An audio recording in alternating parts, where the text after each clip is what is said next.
Anda kembali bersama kami di NTV Prime Dialog. Pemirsa masih berbincang terkait usulan ongkos haji 2025 yang saat ini dibahas di DPR dengan panja yang sudah terbentuk. Masih bersama Pak Fikri dan juga Pak Ade. Sebelum kita melanjutkan perbincangan, saya mau memberikan data berikut ini terlebih dahulu untuk Anda terkait dengan biaya haji dari tahun ke tahun. Kita lihat. 3 tahun terakhir BPIH di 2023 sebesar 90,05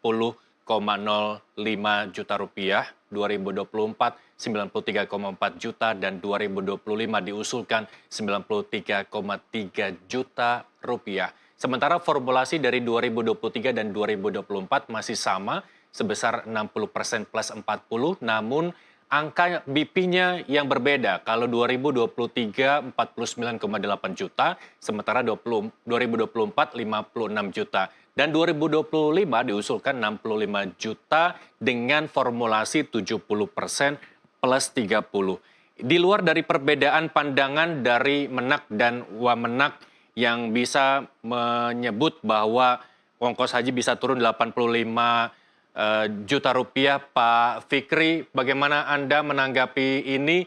Kemungkinan dari lini mana saja yang bisa memangkas biaya paling signifikan? Saya kira ini ya, meskipun saya di Komisi 8, saya ini kan di Komisi 10 biasanya, Ya. Pendidikan. Tapi 2014 saya pernah di Komisi 8.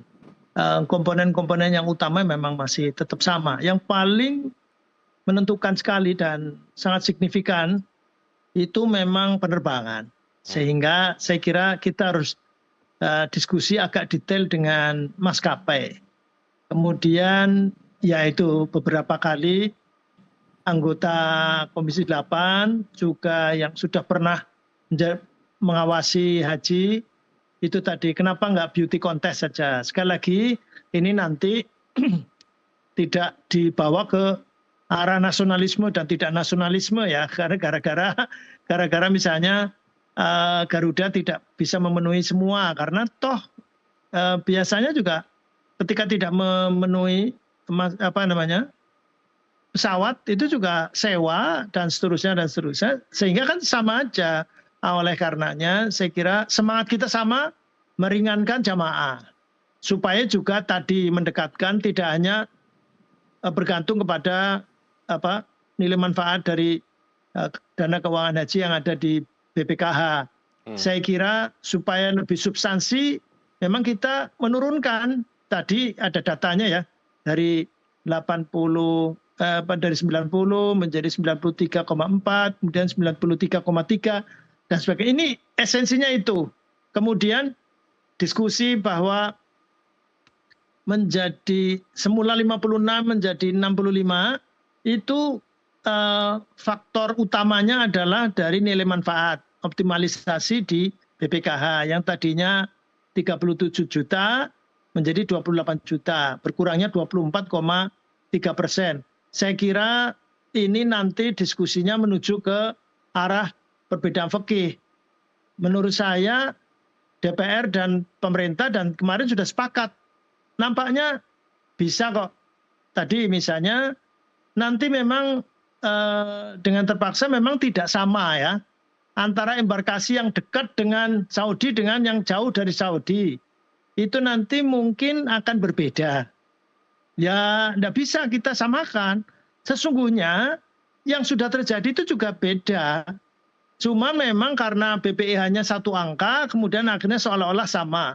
Saya kira tidak begitu. Nanti kita usahakan supaya lebih transparan.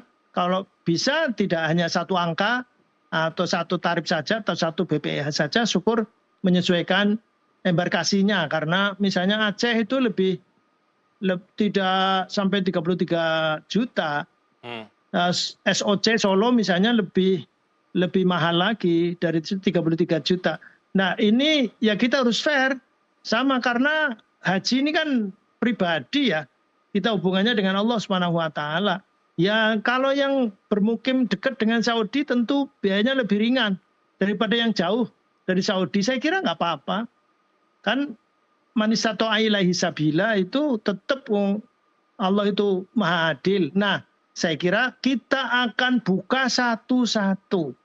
Dan kita harus semua punya pandangan yang sama membantu jamaah.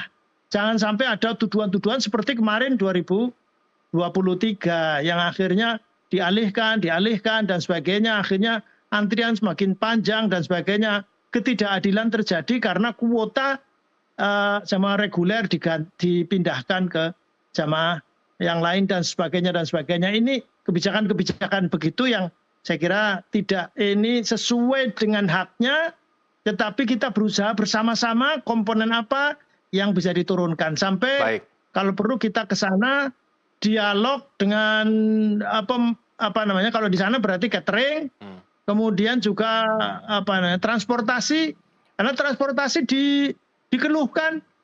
Memang transportasi, kata salah satu provider transportasi di sana, itu tarif sudah ditentukan oleh raja. Tetapi kita bisa milih yang paling bagus sehingga paling nyaman. Sehingga pesan Pak Presiden bahwa penyelenggaraan ibadah haji ke depan tidak ada istilah bisnya AC-nya mati dan sebagainya. Bisa dibayangkan ya. Baik. Bis salawat itu AC-nya mati. Itu kan di tempat yang sangat panas, kemudian jamaah harus mengalami hal yang begitu. Itu nanti akan kita bedah. Tapi intinya karena ini masih biaya ya, bagaimana menekan biaya, komponen mana yang paling memungkinkan. Kalau tidak semuanya, kita sepakat kalau bisa dimulai meskipun sedikit demi sedikit gitu. Baik, Pak Fikri, kita bicara soal komponen, saya punya datanya. Kalau teman-teman di studio bisa ditampilkan komponennya, diperoleh dari Kementerian Agama.go.id. Ini ada biaya penerbangan, biaya masyair, terus kemudian akomodasi di Mekah dan Madinah, konsumsi di Arab Saudi. Taruhlah menurut Pak Fikri, angka-angka ini bisa diturunkan semaksimal mungkin. Yang kemudian menjadi pertanyaannya adalah apakah jika dana ini diturunkan, masih masyarakat atau jamaah haji masih mendapat jaminan terkait keselamatan, keamanan, kenyamanan, dan lain sebagainya. Menurut Anda, Pak Fikri, sebelum saya ke Pak Ade nanti, evaluasi haji 2024. Dua-duanya punya keyakinan bisa, Mas Ersat. Jadi punya dua-duanya itu maksudnya pemerintah maupun DPR sekarang ya. Yep. Pemerintahnya juga menteri sekarang, menteri dan kebetulan wakil menterinya kemarin anggota DPR dan pernah di Komisi 10, pernah di Komisi 8. Jadi suaranya sama. Makanya mereka juga tidak malu kalau menyampaikan kok masih berkurang hanya berapa 0,01%. Ini namanya usaha. Nanti kita bersama-sama menentukan bersama-sama. Tadi di awal Pak Romo Syafi'i menyampaikan bahwa ini namanya usulan awal. Berbeda dengan nanti keputusan. Kalau keputusan nanti bisa silakan dihukumi apakah naik atau turun, nanti akan bahwa kita mengundang satu-satu apakah bisa apa enggak. Tapi kita yakin betul bahwa tanpa mengurangi pelayanan kita masih bisa menekan biaya ibadah haji yang nanti disampaikan ke jamaah. Begitu Mas Ersat. Baik. Pak Ade, menurut Anda optimiskah apa yang disebut oleh Pak Fikri dari biaya-biaya yang kami tampilkan di layar ini bisa ditekan, tapi tidak mengurangi dari keamanan, kenyamanan, dan lainnya yang didapat oleh jemaah haji asal Indonesia, Pak Ade? Ya, yang perlu kita lihat adalah jangan kita terus bermain di angka, di harga, tapi nanti efeknya kepada nilai pelayanan yang berkurang. Ini juga ada kekhawatiran karena biaya haji kan sudah terstandar ya. Terstandar variabelnya apa saja dari puluhan tahun yang lalu juga begitu saja, tidak ada pengurangan penambahan. Yang saya perlukan adalah inovasi aja dan penguatan-penguatan yang perlu dilakukan sehingga layanan kita bisa terjamin. Jangan sampai Wamen mengusulkan 80 nanti malah lebih berantakan penyegarannya atau pelayanannya. Kita khawatir juga karena sering eh, adanya biaya ini juga sejalan sebanding dengan pelayanan yang akan diberikan. Nah, ini menjadi catatan penting. Hanya yang perlu kita lihat adalah komponen besar di haji ini kan tidak lebih dari dua komponen, yaitu transportasi udara sama akomodasi. Ya, Dua aja itu yang paling besar yang perlu dikritisi oleh Pak Fikri di panjanya nanti. Ini kan perlu inovasi, perlu solusi gitu loh. Walaupun secara nasionalis kita menggunakan Garuda, tapi kan kita juga pernah 2020 tahun yang lalu misalnya ongkos pesawat bisa lebih rendah dibanding tahun ini. 20 tahun yang lalu itu kan perhitungan juga tidak jauh berbeda. Hanya saja kita ini kan tidak berlaku hukum pasarnya bebas, sehingga masih duopoli. Hanya mungkin tidak duopoli dirubah, dulu kan monopoli, duopoli Garuda sama Saudia. Apakah menjadi multipoli, dibebaskan pasar sehingga nilai angkutan transport udara bisa lebih rendah. Jadi ada ya. komponen yang memang lebih ditekankan bisa dikurangi.